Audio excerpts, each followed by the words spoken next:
Cadena SER.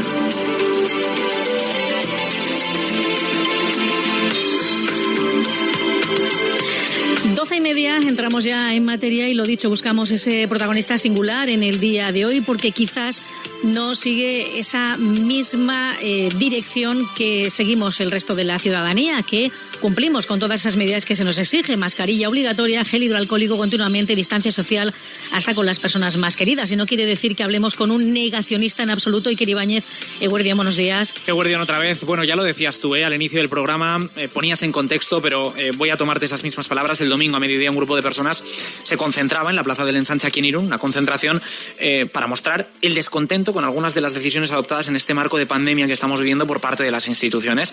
En esta concentración, en la que por cierto tuvo que intervenir la Ertzaintza porque no se respetaban algunas de las medidas, participaba nuestro protagonista de hoy, que es Juanjo Martínez. Él es médico cirujano y si bien algunos dicen que es negacionista, como decías, él asegura que no lo es. Ya saben los oyentes la importancia que aquí le damos en la radio a todo lo que está ocurriendo pues en torno a esta pandemia. Gira desde marzo casi la totalidad de nuestra programación, ya sea de forma directa o indirecta, pero nos ha parecido en cualquier caso oportuno llamarle a él para conocer de cerca, antes de juzgar, qué tiene que decir sobre esto que está ocurriendo y cuáles son sus ideas o posiciones. Nos atiende ya hasta ahora Juanjo Eguerdión, bienvenido. Buenos días. ¿En calidad de qué le invitaron a usted a esta concentración? Oye, primero trátame de tú, por favor, te lo agradecería, que me encuentres más cómodo. Venga, pues te tuteo. Vale, y en segundo lugar, bueno, pues me invitaron como persona o como médico que soy, que tiene unas inquietudes de todo lo que está pasando y que tiene unas opiniones pues diferentes a las medidas que se están tomando a nivel oficial, ¿no? Es decir, yo desde que empezó la pandemia como médico no soy microbiólogo, ni virólogo, ni inmunólogo, soy cirujano. Pero cuando empezó con la pandemia como médico empecé a ver cosas que no me terminaban de encajar, y me hicieron pues un poco pensar qué estaba pasando, empezar a estudiar, a ver qué había de cierto en todo esto y a contrastar bibliografía médica, ¿no? Y vi que bueno, pues que había cosas que no me encajaban para nada. Y de ahí, bueno, pues eso lo he manifestado públicamente más de una vez. Y por eso supongo que me invitaron a participar en la concentración de ayer. Por comenzar a desgranar, ¿qué cosas no le han encajado durante todo este tiempo en el que ha tenido opción o posibilidad, como dices, de contrastar, ¿no?, bibliografías y situaciones, además siendo médico, ¿no?, y viviendo de cerca esta situación, si bien no eres microbiólogo, pero posiblemente entendiendo mucho más en este ámbito que un ciudadano de a pie? Bueno, ya que me das la oportunidad de expresarme en la cadena SER de Irún, te agradezco mucho.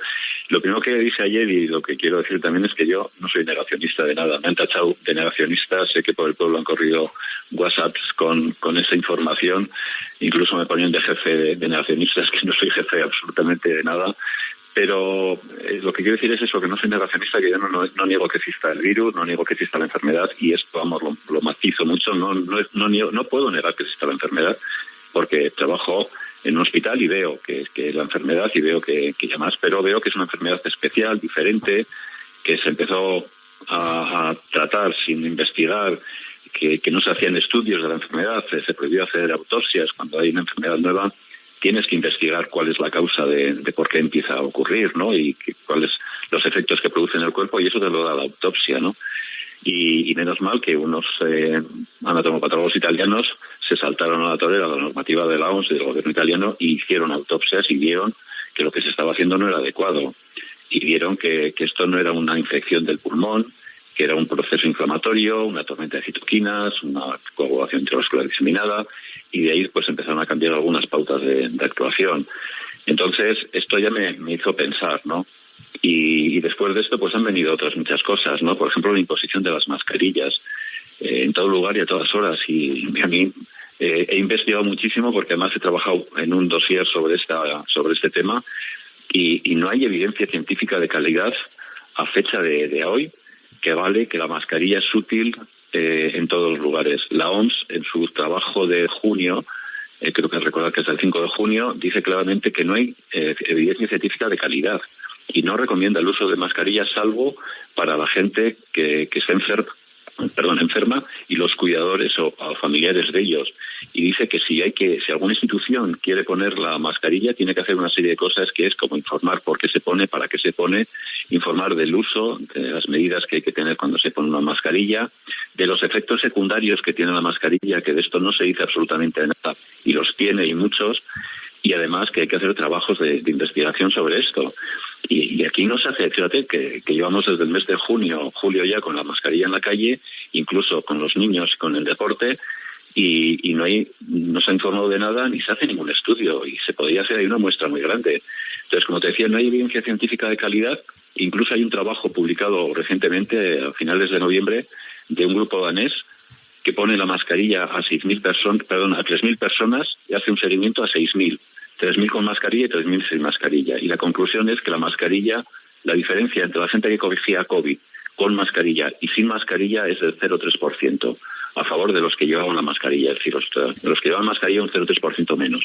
Lo que ocurre, Juanjo, es que por lo que estás diciendo luego habría que entrar a ver de qué forma se utiliza esa mascarilla, porque nos obligan a poner la mascarilla, pero yo ya te digo, este mismo fin de semana con la apertura o reapertura de bares, sabemos que es obligatoria, pero en el 90, 95, 99% de los casos muchas veces el uso es incorrecto. Quiero decir, normal que a pesar de llevar la mascarilla, si la llevamos en la barbilla o si no hacemos un uso correcto de la mascarilla, no se puede evitar el contagio al 100%. Yo, porque nos entendamos, si hablamos de una enfermedad vírica, como puede ser una gripe, de ahí que se haya hablado del tema de los aerosoles y la importancia, cabe entender de forma lógica que una protección sí que puede ofrecer, ¿no? Si uno va a cualquier país, por ejemplo, Japón, las mascarillas se utilizan desde hace mucho tiempo, antes del coronavirus incluso. Pero perdóname, pero en los países asiáticos no se ha utilizado la mascarilla tanto por infecciones, sino por la contaminación. No hay, te vuelvo a repetir, no hay trabajos científicos que avalen que la mascarilla sirva para evitar la transmisión de la enfermedad. No hay ni un solo trabajo científico de calidad que avale que la mascarilla sirve para evitar la transmisión de la enfermedad. Es decir, en medicina se hacen estudios y los estudios sirven para algo. No me sirve, como dijo una persona, médico además y en un puesto relevante en Guipúzcoa, me da lo mismo si haya o no haya evidencia científica, mejor mascarilla que nada. No, esto no sirve. No es mejor mascarilla que nada. Hay que saber si la mascarilla sirve o no sirve. ¿No sirve tampoco con tantos muertos sobre la mesa? Teniendo, quiero decir, todos los días cientos, miles de muertos, si hay una mínima posibilidad de que esa mascarilla salve. Es que no hay una mínima posibilidad de que esa mascarilla salve. Y además me estás hablando de cientos de miles de muertos. ¿Dónde? Porque en España ha muerto 47.000 personas en un año. En un año han muerto 47.000 personas y habría que analizar muy bien cuántas han muerto por COVID y cuántas han muerto con COVID. Porque no sé si sabes, pero los partes de defunción se firman como sospechosos y confirmados. Y de esos sospechosos, e incluso diría que de los confirmados, pueden ser confirmados por una PCR positiva. Pero una PCR positiva también tiene muchos fallos. Acaba de salir un trabajo publicado también en el mes de noviembre, todavía no está publicado, ha salido el trabajo y están esperando la publicación. De un grupo de unas 20 y tantas personas alemanas que lo dirigen sobre todo Borger y Kalmerer, que son virólogos, dos alemanes que dirigen un grupo y hacen un análisis de un trabajo que salió a finales de enero, primeros de febrero, de Corman y Drosten, sobre el cual se ha basado todo el trabajo de las PCRs en este tema del COVID. Bueno, pues ese trabajo de Corman y Drosten, estos dos señores alemanes y su equipo de 20 y tantas personas, te dicen punto por punto dónde falla. Hay 10 puntos que echa por tierra ese trabajo y demuestra que ese trabajo no es de calidad y que no sirve para lo que han dicho y cómo hay que hacer. Y es porque hay fallos metodológicos, fallos en cuanto a la forma de tratar las temperaturas que se utilizan al hacer las PCRs, el número de ciclos, montones de fallos. Entonces, no sé si sabes, la población que tiene España es como de 47 millones y se han muerto 47.000 personas. Eso supone el 0,1% de la mortalidad del país. Pero son 47.000 personas que no habrían fallecido en un año normal. Pues curiosamente el Instituto Nacional de Estadística Español del Ministerio de Sanidad, en las cifras que da a 20 de noviembre de este año, la mortalidad en España este año ha bajado con respecto a los años anteriores. El año pasado murieron como 415.000 personas y este año, a finales de noviembre, llevábamos 380.000, con lo cual parece ser que vamos a acabar el año con menos mortalidad. Parece ser que la gripe este año tiene mucha menos incidencia. Pues igual hay que revisar esto que está ocurriendo, porque el cuadro respiratorio que puede producir una gripe o un COVID en algunos pacientes leves, no me refiero a los graves, igual se están etiquetando de pacientes COVID, pacientes que no lo son. Todas esas dudas son las que nos producen este desacuerdo con lo que está ocurriendo. Pero por ir a cuestiones, Juanjo, a cuestiones concretas y por volver al tema, por ejemplo, de la mascarilla, decías, ¿no? No hay una evidencia concreta, clara, que diga que el uso de la mascarilla puede prevenir, en este caso, el contagio del virus. Aludías a un estudio que se había determinado. ¿Qué lectura haces de que, por lo tanto, nos obliguen al uso de la mascarilla? ¿Qué sentido objetivo podría tener ese uso obligatorio de la mascarilla? Pues eso me gustaría que lo respondiesen las personas que lo han impuesto, porque te vuelvo a repetir que al no haber evidencia científica y además el saber que tiene unos efectos secundarios, en ese momento se sabe efectos secundarios inmediatos, como hay publicaciones ya de oftalmólogos que están diciendo que han aumentado las infecciones respiratorias porque el aire que sale por encima de la nariz va cargado de más gérmenes y va directamente hacia los ojos, por lo visto, y ha aumentado el número de infecciones oculares, ha aumentado el número de infecciones bucales, ha aumentado las dermatitis y las reacciones alérgicas faciales por el uso de las mascarillas. No vamos a entrar en la situación de que si disminuye el oxígeno y aumenta el CO2 por dificultades de respiración con la mascarilla, y más cuando uno ejerce ejercicio, si eso produce una acidosis en el organismo y esa acidosis tiene otras consecuencias que pueden ser malas para el organismo. No se ha tenido en cuenta en absoluto los efectos secundarios, no solo los inmediatos, como he dicho, sino los que pueden producirse a medio y a largo plazo. No se ha valorado. Te puedo decir un detalle muy claro. A mí me llamaron como perito para una denuncia que hacía un abogado al gobierno vasco por la imposición de las mascarillas obligatoriamente en todos los lugares, ¿no? En la documentación que presentó el gobierno vasco sobre esto no hay un solo documento científico, no hay un solo trabajo científico que diga que la mascarilla es favorable.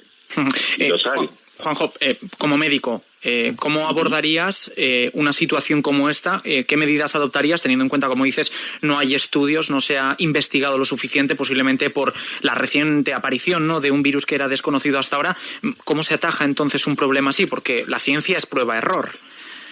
Bien, pues lo que te estoy diciendo, ya hay trabajos, por ejemplo, con lo que me dices con respecto a las mascarillas, hay trabajos publicados como este que te digo danés, que ponen la mascarilla a 3.000 personas y a otras 3.000 no les ponen, y le hacen el seguimiento y ven que la diferencia no es significativa y que demuestra, y es gente que se declaran inicialmente favorables al uso de la mascarilla, y son daneses, y sin embargo hay evidencias de países que no han puesto la mascarilla. En concreto, Holanda este año hizo un análisis, un comité de expertos, que aquí parecía que había un comité de expertos, luego que no lo había, no sabemos qué ha pasado con ese comité de expertos, pero en Holanda hay un comité de expertos del ámbito de la microbiología, de biología, etcétera, y en verano decidieron no poner la mascarilla a los holandeses porque no había evidencia científica de calidad que lo avalase.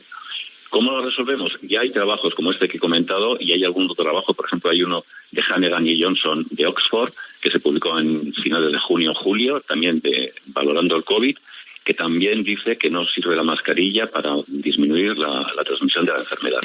De todas formas, Juanjo, esto lo podríamos extrapolar a cualquier otra situación en la que hay una serie de normas que rigen, ¿no?, al final las normas de una sociedad para la convivencia. Claro, el no uso de la mascarilla, cuando es obligatorio su uso, eso se podría aplicar a cualquier otra normativa que un ciudadano, por no parecerle, se la podría saltar.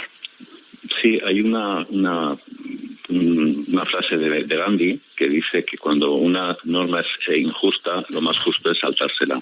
Pero lo que quiero decir es que obviamente yo no voy a alentar a la gente a que incumpla una norma, una ley, pero sí lo que quiero es simplemente que si esta ley, o mejor dicho, esta norma, que es una norma de la consejera de Salud del Gobierno Vasco de julio, si esta norma está basada en una supuesta evidencia científica que parece ser, en lo que yo estudio, que no existe esa evidencia científica de calidad para poner la mascarilla a todo el mundo, pues que se revise esa norma, ¿no? ¿Por qué no se hace una valoración? ¿Por qué si hay unas opiniones divergentes a las oficiales y hay bibliografía para demostrarlo, por qué las autoridades sanitarias no quieren hacer un debate científico, dialogar con gente que opine diferente? Que yo soy un médico de aquí, que no tengo mucha trascendencia para nada, ni la pretendo, ni quiero convencer a nadie de nada, sino inducirles a pensar y analizarlo. Hay gente mucho más importante que yo que está en la misma línea de lo que yo digo y a que yo sigo o leo. Hay una declaración de Rick Barrington de hace un par de meses, dirigida por 3 profesores de 3 universidades, una inglesa, Oxford, y 2 americanas, Harvard y Stanford, que dicen que no hay que confinar a la gente ya, que no hay que únicamente proteger a los vulnerables, y sabemos quiénes son los vulnerables, y que hay que ir a la inmunidad global o de rebaño. Y la inmunidad global o de rebaño se hace cuando la gente se va pasando el virus de uno a otro, el virus va perdiendo fuerza y se va inmunizando la población. Aunque eso cueste vidas.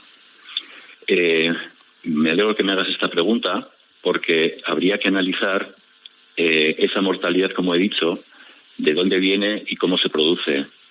Y como te he dicho, dentro de esa mortalidad habría que analizar de todos los muertos, porque hay muchas evidencias también de que se ha medido de forma desproporcionada, y esto en Estados Unidos ya se evidenció, de forma desproporcionada la mortalidad que está teniendo la COVID. La OMS, cuando empezó la pandemia, y la definió como pandemia, dijo que iba a tener una mortalidad del 3,4%, que iban a medir no sé cuántos millones de personas en el mundo, más de 100. La realidad es que hoy día la OMS reconoce una mortalidad a la COVID-19 del 0,6%. Lo cual es una buena noticia. El 0,6%, pero esta noticia no es de ahora, ¿eh? Esta noticia es de hace muchos meses ya. Me refiero, voy a matizar por si acaso, el hecho de que vaya a morir menos gente de la que inicialmente se preveía.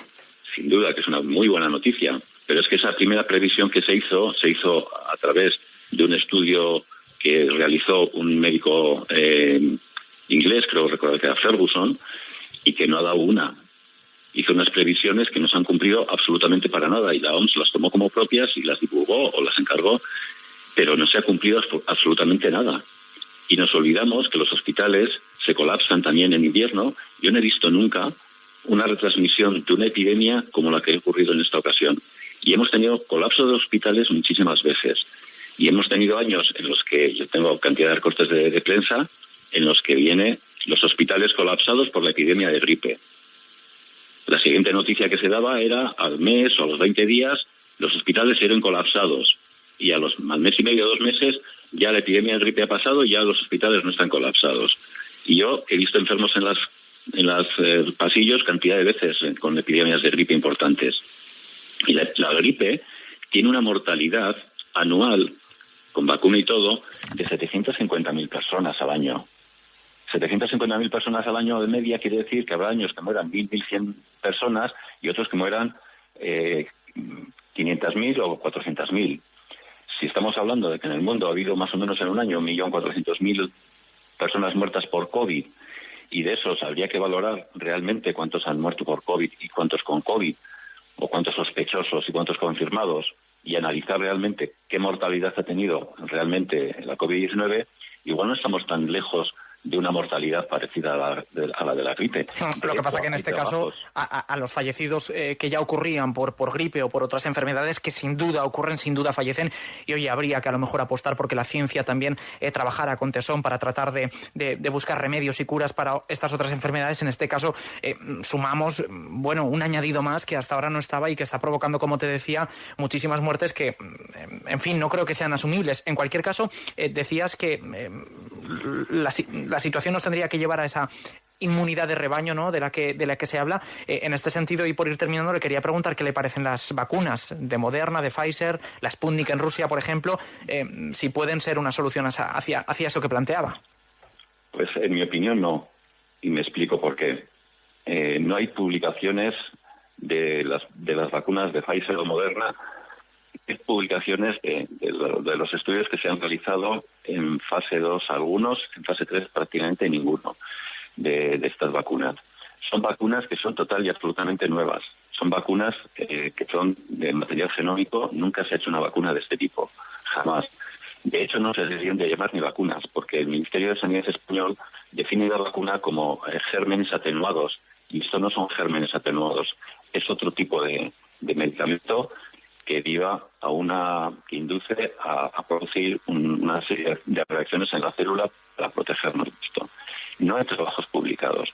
Además, los trabajos que se han hecho de investigación se han hecho en gente joven, sana en mayor parte. Hay pocos pacientes mayores de 70 años con patologías. Y sabemos que la COVID-19, el 95% de la mortalidad ocurre en personas de más de 70 años y con 1, 2 o 3 patologías. Esto está más que demostrado que es así, que la COVID-19, la mortalidad sobre todo, afecta a gente mayor. Efectivamente me puedes decir, no, pues también hay gente joven sana. Bien, efectivamente puede haber gente sana, pero también habría que analizar cuántos de sanos, porque todos los años, yo siempre pongo el mismo ejemplo, todos los años o con cierta frecuencia en la Beovia se mueve gente sana que hace deporte. Y una de las cosas que ocurre cuando uno hace deporte y cuando hace deporte de intensidad es que en las siguientes horas después de hacer deporte nos baja la inmunidad. Hay muy poca evidencia de afectación de gente joven y en los niños. Entonces, volviendo a la vacuna, lo que te decía, vacuna nueva que se ha experimentado en gente joven sana, que apenas se ha probado en gente mayor con enfermedades, que hay que dirigir, con lo cual poca posibilidad tenemos de saber si esa vacuna va a servirnos para la gente mayor con patologías. Bueno, las dudas que en cualquier caso son buenas porque ayudan a plantear un debate que siempre, si se realiza con el máximo respeto, pues bienvenido sea, y en este caso, bueno, supongo que el tiempo nos dará la perspectiva y sobre todo nos dará mayor información a lo que pueda estar ocurriendo. Hay que entender también que la gente, bueno, necesita creer en las instituciones que rodean, si bien puede haber dudas o se puede cuestionar, claro, toda opinión y toda crítica es absolutamente legítima, y bueno, pues el tiempo dirá. Lo deseable es que salgamos todos de esta situación cuanto antes. Juanjo Martínez, en este caso médico cirujano, le agradecemos su opinión aquí en la cadena SER Radio 1. Muchas gracias, buenos días.